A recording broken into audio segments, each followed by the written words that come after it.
Well, hello, welcome to the ITL. Well, to this week I'm going to decide to go ahead and, well, I'm going to bring you on in a little bit to see how I'm doing with the quest to turn the goat into LED, to have LED lights.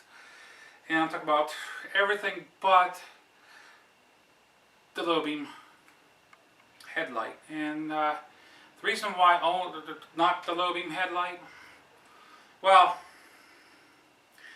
because without the proper headlight construction, you're not going to get the right projection of the light. Basically, I mean, it's all how the reflectors are on it. And from my understanding, the KLRs, you can buy the replacement front fairing and put that in, but I'm not willing to go that far. But that's the only thing eventually I will have that it's not running LEDs. Now I do have an LED in the high beam, but that's because I don't normally run a lot during the nighttime. Whenever I do, it's normally in town, and I do have my riding lights and my auxiliary lights, and they are so much brighter than the high beam was to start with. So I'll go ahead and try on those. So, but what I want to get along with is I did find on eBay, you're not going to be able to see them too well, I'll get a picture of them. They're little, what's it, 5 LED replacement T10 style push-in bulbs that work for the dash. They are directional. I mean, LEDs are directional. You can get them to where you can pay a little bit more money. You can get them where you can put them. It doesn't matter which direction you put them in; they'll work. Which might be the answer to a problem. I'll have to get one and try it out. I'll bring it up in a few minutes. Here is the 5 LED light I used, the little T10 style push-in bulb. Sorry I don't have the part number, but you can kind of see what it looks like. If I can find the part number for it, I'll go ahead and put it down in the description. But, I mean, I will try and find, because I didn't take a picture or video of my what my dash looked like before with the incandescent lights, the standard little push-in style glass bulbs.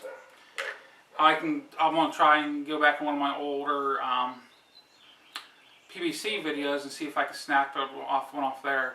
That way I can get a comparison view. But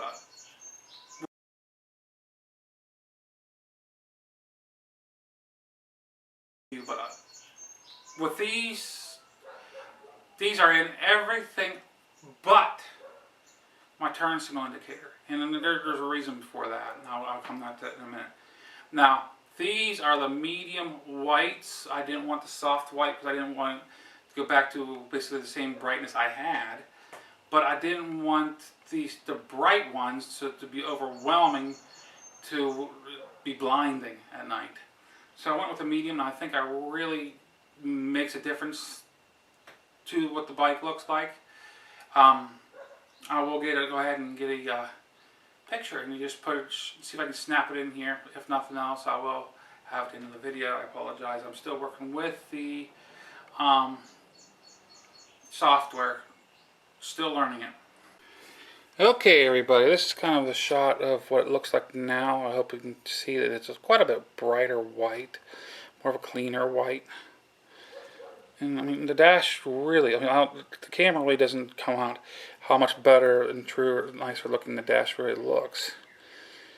This is with the LEDs in. Hopefully I'll find a snippet of with the LEDs, without the LEDs.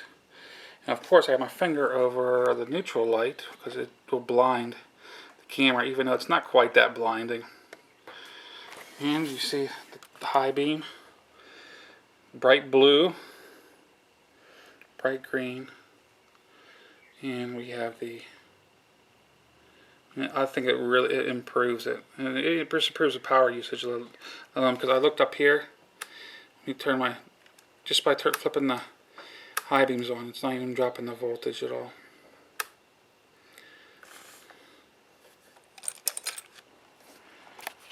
A little blue paddle switch, you can see them. I'll try to get a little bit right here. little blue paddle switches. They light up. They are nice. They will do the job. This is actually what maybe Thomas 8 put on for the fog lights. The switch here, exact switch right here. And whenever I added the other light, auxiliary lighting, I added a second one, but I put a red so I can identify it, which was not needed. But I went ahead and swapped those out with something more flush mount. Looks a little bit better. I did go with the color blue light to kind of go with the scheme of the bike. But they were a little bit easier on the eye to look at. The only one switch I didn't swap out of 3 switches was the heated grip switch. There's a metal toggle paddle switch like this. It's an indicator on the dash that says it's on.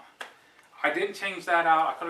I could probably get a 3-way switch to match what I put on, and that's something I might do in the future. Is looking to see if I can get a 3-position switch so that way they're all looking the same, a little bit cleaner looking, nicer looking. They weren't expensive. These are actually I purchased all this stuff off of eBay at a very reasonable price. I mean, I paid, well, actually not, though I did not, I'm sorry, I made a mistake. The bulbs, the push-in bulbs, I bought these off of Amazon, and I got an exceptional deal on them. I mean, I only paid like a few bucks, I think it was, for them, less than $1 maybe, for 10 of them, 8 or 10 of them. So, I mean, I got, what, 3 left over? Yeah, 3 left over. But and the switches, I mean, I paid maybe a couple bucks a piece for them. So, I mean, this is doing it on the cheap still, and getting what I want done. And once and for all, let's go ahead and go with this. Let's just see if we go and focus. There we go. There's what the looks of the dash does. I think it looks a lot more like it should be there, more flush. Not quite flush, but more streamlined. And it does here. Let's clip it on. And flip it up, it turns blue. Same with that. Then back down. And of course, this is my heated grips. That's low, that's high. Back down.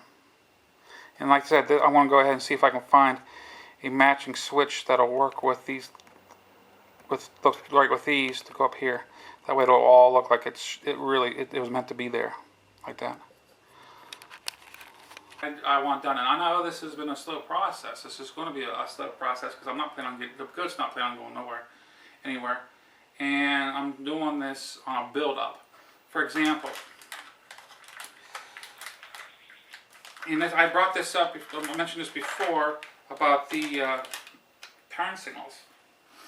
Turn signals will be LEDs. Matter of fact, I have half of the indicator bulbs right here. I got 2 out of 4 that I need, and I got a really good deal on the 2, so I went ahead and snagged them up. I will be needing to pick up. I have to switch it over from. This has got a physical flasher in it. I will have to switch it over to what they call electronic flasher. That will work with the LEDs. And also, I will have to, on the light, it's a single light on the dash, like many motorcycles have. And it indicates for both sides. Well, the way the Kawasaki wired this, it basically backfeeds to like that one light off either side. And I mean, it's a pain in the butt, but you can put a resistor,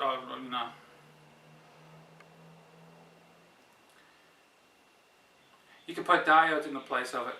And there is a diode kit. It only costs a couple bucks. It's sold online for the KLR 650. It's not a hard thing to install, and I mean, I was told minutes you can have it installed. And once I get the other 2 turn signal indicator lights, and get the electronic flasher that goes to this bike, and also the diode set, we will be. From basically, except for the one headlight, we will be LED from front to back. And the reason I'm doing this is because I do run a lot of gear whenever I'm on the road. I'm riding. I don't do a lot of long distance riding, but I do run a lot of stuff. I charge my cameras. I have stuff. I got my cell phone charging a lot of times. Sometimes I'll have my tablet charging up. I mean, I do run stuff. I actually have a cooler that goes in the back end of the. It's a cooler, a small little cooler that I have plugged into the cigarette lighter. That goes in the back of my seat for trips. I have a lot running, and I don't want to overextend the charging system on this bike. So, and I always keep track of what I'm basically right about what I'm using. Just really bring the power usage on the lights way down. It gives me a lot of leeway to play around with, and I think this is going to do it. Now, you still have your limits, no doubt, but this will help give you a little bit more leeway. That way, you're not worrying about overextending your electrical system, your charging system. But yeah, this is MuzzleMike. I hope this kind of maybe inspires somebody. I don't know. And like I said, if I wasn't able to put the pictures and photos, the photos and short videos of the lights and the what I have set up for the switches during the video, I'll have them at the end of the video. But this is MuzzleMike. Hoping you all have a great week. Signing out.